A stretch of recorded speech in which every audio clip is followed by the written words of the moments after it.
लोकसभा 2024 का बिगुल 2 महीने बाद बज जाएगा। सभी जो प्रमुख दल हैं वो अपनी रणनीति का एक तरह से चक्रव्यूह बिछाना शुरू कर दिया है।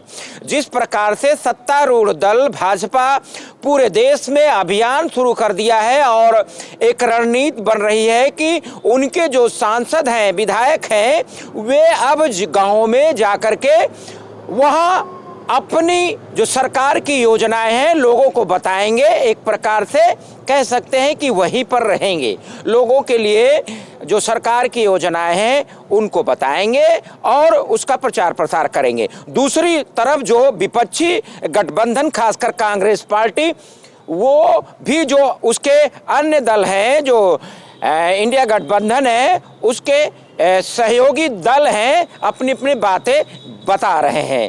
खासकर जिस प्रकार से बीजेपी ने कहा है कि यूपी की जो 80 सीटें हैं हम जीतेंगे, उनमें रायबरेली लोकसभा सीट भी है।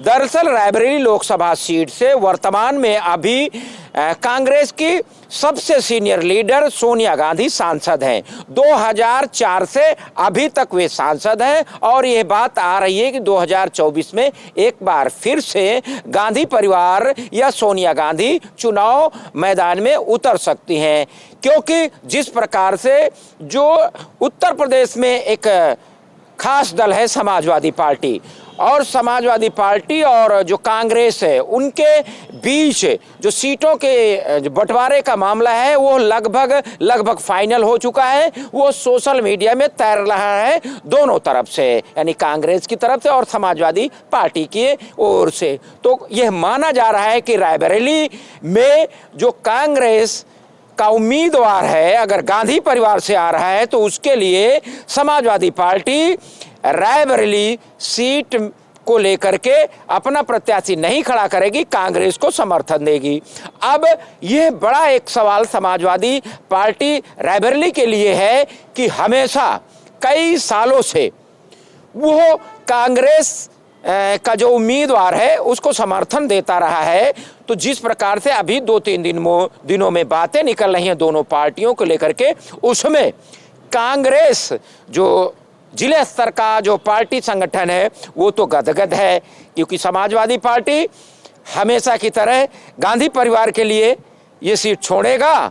दूसरी तरफ जो समाजवादी संगठन है, तमाम नेता हैं, वर्षों से इंतजार कर रहे हैं कि पार्टी हमें एक मौका देगी, तो वो मौका कहीं भी दूर दूर तक दिखाई नहीं पड़ रहा है। इसलिए रायबरेली में मायूसी जैसे पहले थी वैसे भी है। हालांकि जो पार्टी का निर्देश होगा वो रायबरेली का संगठन जिनको जिम्मेदारी दी जाएगी, जिनको कहा जाएगा, वो करेगी।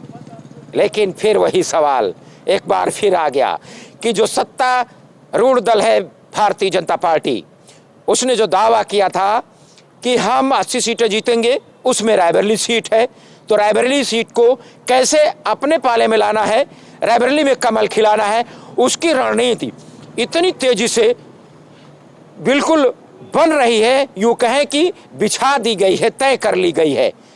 कुछ जो नेता हैं बीजेपी के, माने जाने नेता हैं, प्रभावशाली हैं, एक तो चुनाव लड़ चुके हैं 2000 जो पहला चुनाव हुआ था 14 में, और एक महाधिवक्ता है।